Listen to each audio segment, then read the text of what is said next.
Students, আমি ইতিমধ্যে তোমালোকৰ ইতিহাসৰ ভাৰতীয় জাতীয়তাবাদৰ উন্মেষণ নামৰ পাঠটো আলোচনা কৰি আছিলোঁ।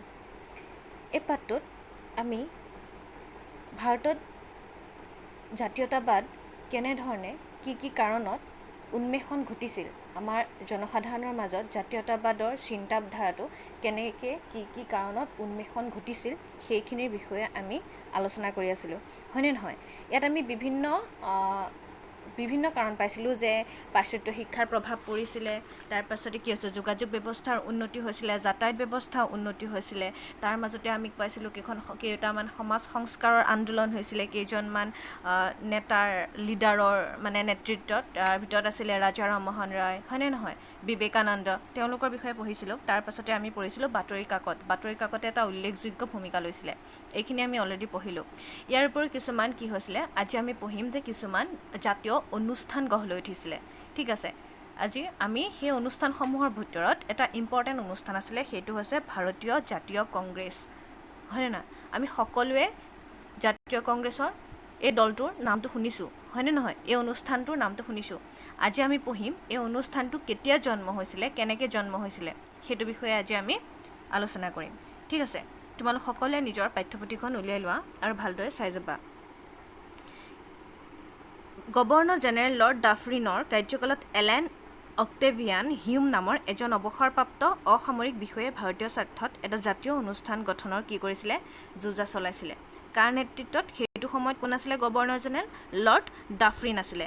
তেওঁৰ কাৰ্যকালত এলেন অক্টেভিয়ান হিউম, ব্যক্তিজনৰ নাম আছিলে এলেন অক্টেভিয়ান হিউম। তোমালোকে এতিয়া ফটোখনলৈ মন কৰা, ফটোখনত এজন ব্যক্তিক দেখিছানে? এজন ব্যক্তিৰ ফটো দেখিছোঁ আমি, হয়নে নহয়? এইজনেই হৈছে এলেন অক্টেভিয়ান হিউম। এওঁ অৱসৰপ্ৰাপ্ত এজন অসামৰিক বিষয়া আছিলে আৰু তেওঁ ভাৰতীয় স্বাৰ্থত, আমাৰ ভাৰতৰ স্বাৰ্থত তেওঁলোকে কি কৰিছিলে, এটা জাতীয় অনুষ্ঠান গঠন কৰিব বিচাৰিছিলে, ঠিক আছে। প্ৰায় 50জন ছাত্ৰৰ সঁহাৰিত কলিকতাত এখন কি হৈছিলে, বৈঠক হৈছিলে আৰু ইণ্ডিয়ান নেশ্যনেল ইউনিয়ন নামেৰে নামাংকিত এই বৈঠকখনে দেশৰ উন্নতিৰ স্বাৰ্থত এটা সৰ্বভাৰতীয় জাতীয় অনুষ্ঠান গঢ়ি তোলাৰ পোষকতা কৰিছিল। 50মান ছাত্ৰ গোট খাই পেলাই কলিকতাত সেইটো সময়ত এখন কি কৰিছিলে, বৈঠক গঠন কৰিছিলে আৰু সেই বৈঠকখনত তেওঁলোকে আলোচনা কৰিছিলে যে আমি এটা সৰ্বভাৰতীয় জাতীয় অনুষ্ঠান এটা গঢ়ি তুলিব লাগে, ঠিক আছে। মুম্বাই এখন মহাসভা আয়োজন কৰাৰ প্ৰস্তাৱ লৈ এটা জাতীয় অনুষ্ঠান গঠন কৰাৰ সিদ্ধান্ত লৈছিলে। সেই বৈঠকখনত কি সিদ্ধান্ত লৈছিলে, যে মুম্বাইত এখন আমি মহাসভা গঠন কৰিম। আমি মহাসভাখন গঠন কৰি সেই মহাসভাখনতে আমি কি কৰিম, আয়োজন কৰি এটা জাতীয় অনুষ্ঠান গঠন কৰাৰ আমি প্ৰস্তাৱ ল'ম। সেই অনুসৰি 1885 খ্ৰীষ্টাব্দৰ 22 ডিচেম্বৰত কি হৈছিলে, মুম্বাইত গকুলদাস তেজপাল সংস্কৃত কলেজত মহাসভাখন অনুষ্ঠিত হৈছিলে, ঠিক আছে। ক'ত হৈছিলে যে 1885 খ্ৰীষ্টাব্দৰ 28 ডিচেম্বৰত মুম্বাইৰ গকুলদাস তেজপালত হৈছিলে, সংস্কৃত কলেজত, গকুলদাস তেজপাল সংস্কৃত কলেজত মহাসভাখন অনুষ্ঠিত কৰিছিলে। আৰু অনুষ্ঠিত কৰিলত তাত কি কৰিছিলে, বিভিন্ন ঠাইৰ পৰা সেইটো সময়ত কিমানজন মানুহ গৈছিলে, 72জন মানুহ গৈছিলে দেই। 72জন মানুহে ভাৰতৰ বিভিন্ন স্থানৰ পৰা গৈ প্ৰতিনিধিত্ব কৰি সেই সভাখনত উপস্থিত হৈছিলগৈ দেই। এই ফটোখন চোৱা, এতিয়া তোমালোকে ফটোখনত মানুহখিনি দেখিছানে? সেই গোটেই মানুহখিনি হৈছে ইয়াত 72জন মানুহ আছে। সেই মানুহখিনিয়ে প্ৰতিনিধিত্ব কৰি এখন কি কৰিছিলে, সভা, এই মহাসভাখনত তেওঁলোকে কি কৰিছিলে, অংশগ্ৰহণ কৰিছিলে। তাৰ পাছতে কি কৰিছিলে, যে সভাপতিৰ বাবে নিৰ্বাচন কৰা হৈছিল কলিকতাৰ বেৰিষ্টাৰ উমেশ চন্দ্ৰ বন্দ্যোপাধ্যায়। আৰু সেই মহাসভাখনৰ সভাপতিৰ কাৰণে কাক নিৰ্বাচিত কৰা হৈছিলে, কলিকতাৰ বেৰিষ্টাৰ মানে হৈছে উকিল দেই। কলিকতাৰ বেৰিষ্টাৰ উমেশ চন্দ্ৰ বন্দ্যোপাধ্যায়ক কি কৰা হৈছিলে, সভাপতিত্বৰ দায়িত্ব দিয়া হৈছিলে, সভাপতি। তাৰপাছত মহাসভাই প্ৰস্তাৱিত জাতীয় অনুষ্ঠানটোৰ নাম ভাৰতীয় জাতীয় কংগ্ৰেছ বুলি স্থিৰ কৰিছিল। আৰু এই মহাসভাখনতে এই 72জন মেম্বাৰ লগ লাগি তেওঁলোকে কি কৰিছিলে, যে এই যিটো অনুষ্ঠান তেওঁলোকে গঠন কৰাৰ প্ৰস্তাৱ লৈছিলে, সেই প্ৰস্তাৱটোক তেওঁলোকে কি কৈছিলে, যে তাৰ নাম কি দিলে, ভাৰতীয় জাতীয় কংগ্ৰেছ, ঠিক আছে। এতিয়া ফটোখন তোমালোকে ভালকৈ চোৱা, ইয়াত ভাৰতৰ বিভিন্ন ঠাইৰ পৰা যোৱা 72জন প্ৰতিনিধি আছে, ঠিক আছে। তাৰ পাছতে এটা নৰমপন্থী অনুষ্ঠান হিচাপে পৰিচয় দি জাতীয় কংগ্ৰেছে আৰম্ভণিতে আবেদন নিবেদনৰ মাজেৰে ভাৰতীয়ৰ বিভিন্ন সমস্যাৰ প্ৰতি মনোযোগ দিবলৈ চৰকাৰক আহ্বান জনাইছিলে। প্ৰথমতে যেতিয়া তেওঁলোকে এটা অনুষ্ঠান ভাৰতীয় জাতীয় কংগ্ৰেছটো তেওঁলোকে গঠন কৰিছিলে, তেওঁলোকে তেতিয়া কি কৰিছিলে, তেওঁলোক নৰমপন্থী আছিলে। নৰমপন্থী মানে নৰম মানে কি, কোমল, হয়নে নহয়? আমি জানো তেওঁলোক মানে বেছি উগ্ৰ নাছিলে, তেওঁলোক নৰম আছিলে। তেওঁলোকে ভাবিছিলে আমি প্ৰথমতে চৰকাৰক আবেদন কৰিম, আমি এপ্লিকেশ্যন দিম, আবেদন কৰিম, প্ৰাৰ্থনা কৰিম যে আমাক আপোনালোকে স্বাধীনতাটো দিয়ক। সেইটো তেওঁলোকে আবেদন নিবেদনৰ মাজেদি কি কৰিছিলে, বিভিন্ন সমস্যাৰ প্ৰতি তেওঁলোকে সেইটো সময়ত এটা মেইন সমস্যা সকলোৰে আছিলে যে স্বাধীনতাটো, হয়নে নহয়? তেওঁলোকৰ মেইন সেইটোৱে আছিলে আল্টিমেট। কিন্তু তেওঁলোকে কৈছে যে বিভিন্ন সমস্যাবিলাকৰ প্ৰতি তেওঁলোকক মনোযোগ আকৰ্ষণ কৰিবৰ কাৰণে তেওঁলোকে আবেদন নিবেদন কৰিম বুলি কৈছিলে, ঠিক আছে। আৰু সেই নৰমপন্থী হিচাপে তেওঁলোকে অনুষ্ঠানটো আৰম্ভ কৰিছিলে। তাৰ পাছতে আছিলে যে শান্তিপূৰ্ণ উপায়েৰে ব্ৰিটিছৰ পৰা বহু আশা কৰিও একো নোপোৱাত কংগ্ৰেছৰ এচাম নেতাকৰ্মীৰ মনত প্ৰচলিত চিন্তা ত্যাগ কৰাৰ মানসিকতা গঢ়ি উঠিছিল। তাৰপিছত তেওঁলোকে এনেকৈ নৰমপন্থী হৈ তেওঁলোকে বিভিন্ন আবেদন নিবেদন কৰিলে, হয় নাই চৰকাৰক। কিন্তু দেখিলে যে ব্ৰিটিছেজন তেওঁলোকৰ কোনো কাটকুটেই নকৰে, তেওঁলোকৰ কথাত মনোযোগ নিদিয়ে, হয় নাই।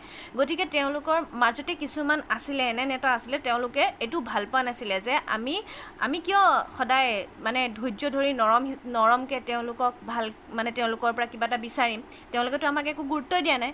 গতিকে সেইটো কি কৈছিলে, তেওঁলোকে সেই চিন্তা নৰমকৈ আমি কিবা এটা বস্তু বিচৰা চিন্তাটো ত্যাগ কৰিব বিচাৰিছিলে দেই। তাৰপাছতে কংগ্ৰেছৰ ভিতৰতে এটা নতুন শক্তিয়ে গা কৰি উঠিছিল, আৰু সেইটো সময়তে কংগ্ৰেছৰ যিখিনি মানুহ আছিলে সেইখিনিৰ মাজতে এটা নতুন শক্তিয়ে গা কৰি উঠিছিলে দেই। আৰু তেওঁলোকে আবেদন নিবেদন পন্থা পৰিহাৰ কৰি ব্ৰিটিছৰ বিৰুদ্ধে সষ্টম হ'বলৈ সকলোকে সকীয়াই দিছিল। তেওঁলোকে কৈছিলে যে আমি আবেদন নিবেদন কৰি লাভ নাই, আমিতো ইমান দিন চালোঁ যে আবেদন নিবেদন কৰিলোঁ, তেওঁলোকে কিন্তু আমাৰ প্ৰতি মনোযোগ নিদিলে। গতিকে আমি বেলেগ ইয়াৰ বিকল্প আমি কিবা এটা নতুন চিন্তা কৰিব লাগিব, আমি সষ্টম হ'ব লাগিব, আমি উগ্ৰ হ'ব লাগিব অলপ, ঠিক আছে। যেতিয়া আমি লাহেকৈ বিচাৰি আছিলোঁ কিন্তু তেওঁলোকে আমাক নিদিলে ভালকৈ বিচাৰি থাকিলত, আমি গতিকে অকণমান বেয়া হ'ব লাগিব, আমি অকণমান উগ্ৰ হ'ব লাগিব, ঠিক আছে। তাৰপাছতে 1905 খ্ৰীষ্টাব্দত ঘটি যোৱা দুটা উল্লেখযোগ্য ঘটনা, সেইটো সময়ত 1905 চনত দুটা উল্লেখযোগ্য ঘটনা ঘটিছিল।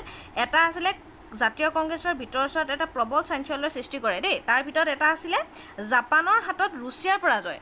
জাপানৰ হাতত সেইটো সময়ত কি কৈছিলে, ৰুছিয়াই পৰাজয় কৰিছিলে। আৰু আনটো হৈছে বংগভংগ। চবতছে ইম্পৰ্টেণ্ট পইণ্ট আছিলে বংগভংগ দেই। বংগভংগত কি কৰিছিলে যে সেইটো সময়ত আমি সকলোৱে জানো 1905 চনত বংগভংগ আন্দোলন হৈছিলে। তাত কি কৰিছিলে যে বংগদেশক দ্বিখণ্ডিত কৰাৰ সিদ্ধান্তই কি কৰিছিলে, জাতীয়তাবাদীসকলক অন্তত তীব্ৰ ইংৰাজ বিৰোধী মনোভাৱৰ জাগ্ৰত কৰিছিল, ঠিক আছে। বংগভংগৰ কাৰণে স্বদেশী আন্দোলন আহি গৈছিলে, হয় নে নহয়। কি কৈছে যে বংগদেশক দ্বিখণ্ডিত কৰি দিবলৈ এইটো সিদ্ধান্ত লৈছিলে যে আমি বংগদেশখন দ্বিখণ্ডিত কৰিব লাগে, ঠিক আছে। আৰু সেই দ্বিখণ্ডিত কৰাৰ সিদ্ধান্ত কি কৰিছিলে, জাতীয়তাবাদীসকলৰ অন্তৰত কি কৰিছিলে, তীব্ৰ ইংৰাজ বিৰোধী মনোভাৱ জাগ্ৰত কৰিছিলে। এইটো হৈছে এটা ইমিডিয়েট কজ আছিলে সেইটো সময়ত দেই। ইণ্ডিয়ান নেশ্যনেল কংগ্ৰেছ মানে ভাৰতীয় জাতীয় কংগ্ৰেছটো ডিভাইড হোৱাৰ লাষ্টলৈ তোমালোকে দেখিবা যে এইটো ডিভাইড হৈ গৈছিলে, দুটা ভাগত ভাগ হৈ গৈছিলে। তাৰ মেইন কাৰণটো আছিলে যে মানে এটা ৰিচেণ্ট কজ আছিলে বংগভংগ, ঠিক আছে। তাৰপিছতে কি হ'ল যে 1906 খ্ৰীষ্টাব্দত দাদাভাই নৌৰোজীৰ সভাপতিত্বত অনুষ্ঠিত জাতীয় কংগ্ৰেছৰ কলিকতা অধিৱেশনে স্বদেশী আন্দোলনৰ কাৰ্যসূচী গ্ৰহণ কৰাৰ পৰিস্থিতিত কিছু পৰিৱৰ্তন ঘটিলে, ঠিক আছে। কিন্তু 1907 খ্ৰীষ্টাব্দত ৰাসবিহাৰী ঘোষৰ সভাপতিত্বত অনুষ্ঠিত কংগ্ৰেছৰ চূড়ান্ত অধিৱেশনত জাতীয় কংগ্ৰেছ দুটা শিবিৰত বিভক্ত হয়। মই যে তোমালোকক কৈছিলোঁ যে জাতীয় কংগ্ৰেছটো দুটা শিবিৰত বিভক্ত হয়। কেতিয়া হৈছিলে, 1907 খ্ৰীষ্টাব্দৰ ৰাসবিহাৰী ঘোষৰ সভাপতিত্বত কংগ্ৰেছত যিখন অধিৱেশন হৈছিলে, কংগ্ৰেছৰ যি চূড়ান্তত যিখন অধিৱেশন হৈছিলে তাত জাতীয় কংগ্ৰেছটো দুটা ভাগত ভাগ হৈ গৈছিলে। এটা হৈছে চৰমপন্থী আৰু আনটো আছিলে নৰমপন্থী, ঠিক আছে।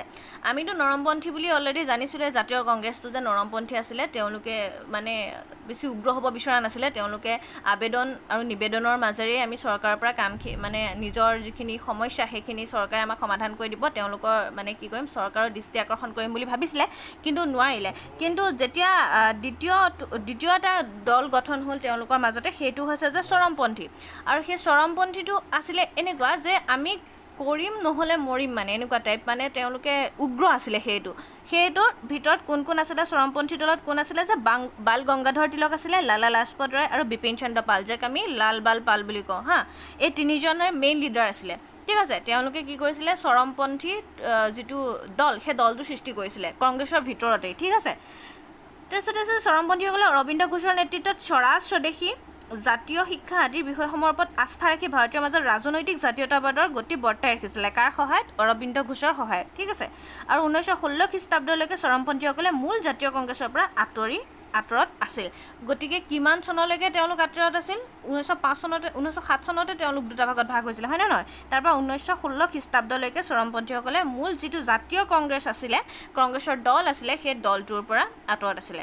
প্ৰথমতে আমাৰ যিটো জাতীয় কংগ্ৰেছ সেইটো প্ৰথমতে যেতিয়া ষ্টাৰ্ট হৈছিলে তেতিয়া সকলোবোৰ নৰমপন্থী আছিলে। তেওঁলোকে ভাবিছিলে আমি আবেদন নিবেদনৰ মাজেৰিয়ে চৰকাৰৰ পৰা আমি দৃষ্টি আকৰ্ষণ কৰিব পাৰিম, তেওঁলোকে আমাৰ সমস্যাবোৰ বুজিব। কিন্তু ইমানখিনি কৰাৰ পাছতো চৰকাৰে তেওঁলোকৰ ফালে নাচালে। গতিকে তাৰ মাজতে জাতীয় কংগ্ৰেছৰ মাজতে কিছুমান নেতা আছিলে, তেওঁলোকে ভাবিলে যে আমি সদায় এনেকৈ আবেদন নিবেদন কৰি থাকিলে নহ'ব, তেওঁলোকে আমাক সদায় ইগন'ৰ কৰি থাকিব। গতিকে আমি অলপ কি হ'ব লাগিব? আমি অলপ উগ্ৰ হ'ব লাগিব, আমি অলপ টান হ'ব লাগিব, আমি অলপ কঠোৰ হ'ব লাগিব। সেইকাৰণে তেওঁলোকে তেওঁলোকৰ মাজৰ পৰা এটা কি কৰিলে চৰমপন্থী মানে এটা দলৰ গঠন কৰিলে। ঠিক আছে, এতিয়া আমি বুজি পালোঁনে 1907 চনত দুটা ভাগ হৈছিলে দেই, চৰমপন্থী আৰু নৰমপন্থী। ঠিক আছে, তাৰ পাছতে আহিলে এজন আমাৰ স্বাধীনতা আন্দোলনৰ এজন গুৰুত্বপূৰ্ণ ব্যক্তি, তেখেতৰ নাম হৈছে দাদাভাই নৌৰোজী। ঠিক আছে, এই দাদাভাই নৌৰোজী তোমালোক সকলোৱে ফটোখন চোৱা, তেওঁ বহুত অৱদান আছে আমাৰ ভাৰতৰ যিটো জাতীয়তাবাদী উন্মেষণত তেওঁৰ অৱদান বহুত আছে দেই। ভাৰতৰ স্বাধীনতাৰ ক্ষেত্ৰত যি মানে জাতীয়তাবাদী উন্মেষণৰ ভাৱধাৰা জগাই তুলিছে তাৰ ক্ষেত্ৰত দাদাভাই নৌৰোজীৰ বহুতো অৱদান আছে। তোমালোকে কিতাপখনত বহুত ধুনীয়াকৈ দাদাভাই নৌৰোজীৰ বিষয়ে ধুনীয়াকৈ দি থোৱা আছে, আৰু তাত তেওঁৰ অৱদানসমূহৰ বিষয়ে ভালকৈ দি থোৱা আছে। তোমালোকে ধুনীয়াকৈ কিতাপখনৰ সেই পেৰেগ্ৰাফটো পঢ়িবা, মই তোমালোকক নক'লেও হ'ব, সেইটো পেৰেগ্ৰাফ ধুনীয়াকৈ লিখি থোৱা আছে, সেইখিনি তোমালোকে ভালকৈ নিজে পঢ়ি ল'বা। ঠিক আছে, গতিকে আজি ইমানতে আমাৰ এই ক্লাছটোৰ লগতে গোটেই পাঠটোও অন্ত পৰিছে। ঠিক আছে, গতিকে ইয়াৰ পাছত তোমালোকে অনুশীলনীৰ যিখিনি কুৱেশ্যনছ আছে তাৰ কেইটামান প্ৰশ্ন মই তোমালোকক দিছিলোঁ মাজে মাজে কৰিবলৈ, সেইকেইটা তোমালোকে অলৰেডি কৰিলা, আৰু বাকী যিখিনি কুৱেশ্যনছ আছে গোটেই কুৱেশ্যনছখিনি তোমালোকে কৰি পেলোৱা। ঠিক আছে, কৰি পেলাই মোক কাইলৈ তোমালোক সকলোৱে দেখাব লাগিব, কিন্তু মই সকলোৰে চাম, সকলোৰে হোমৱৰ্ক মোক লাগিব। ঠিক আছে, থেংক ইউ।